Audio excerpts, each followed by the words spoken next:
Ach, euch habe ich schon gesucht. Hallo. Hallo, wer bist du denn? Ich bin Leonie. Ich bin die Wurst, grüß dich. Hallo. Böschchen, hallo. Hallo.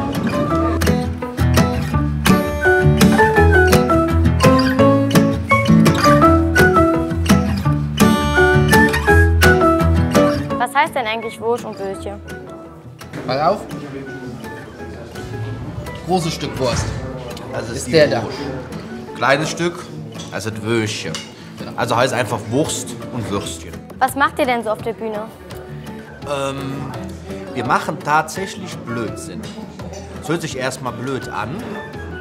Ist auch so, aber wir machen nur Blödsinn. Wir erzählen alles so Geschichten, die uns beiden so im Leben tatsächlich passiert sind. Natürlich überspielen wir das Ganze, bauen das ein bisschen größer, was lustiger auf. Aber im Grunde genommen ist alles, was wir auf der Bühne machen, tatsächlich irgendwann mal passiert. Auch wenn man das manchmal bei uns gar nicht glaubt. Aber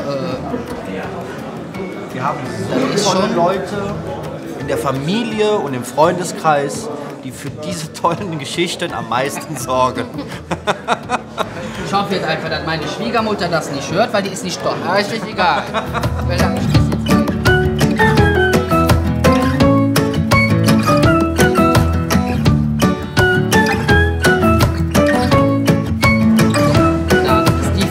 Danke. Du, Dick, hör auf mit der Wurst. Wir zwei beide müssen jetzt, ich glaube, die sind auch von dir. Ja, danke. Wir müssen auf die Bühne. Darf ich noch ein Häppchen mitnehmen? Ja, ein bisschen darfst du noch. Und dann würde ich sagen, machen wir Spaß. Das hat mich gefreut, junge Frau.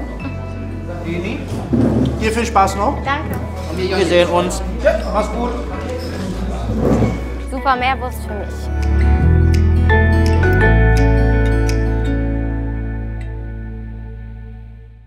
Lorenz, da ganz hinge, die Frau. Oh, so, hallo. Nee, die lecker doch schön. hinge. Oh, Die hätt doch eine Bessem. Ich sag, das ist doch bestimmt die Mutter von dem. Ja. Ja, da sag schnell Tschüss. Wurst und Würstchen sind jetzt fort. Ja, sonst steht die all denn noch kaputt. Bedanken möchten wir uns hier. Stoßen an mit diesem Bier Schluss jetzt mit dem Jeckenklav. Wurst und Würstchen, sagen Kölle, Alaf. Dankeschön.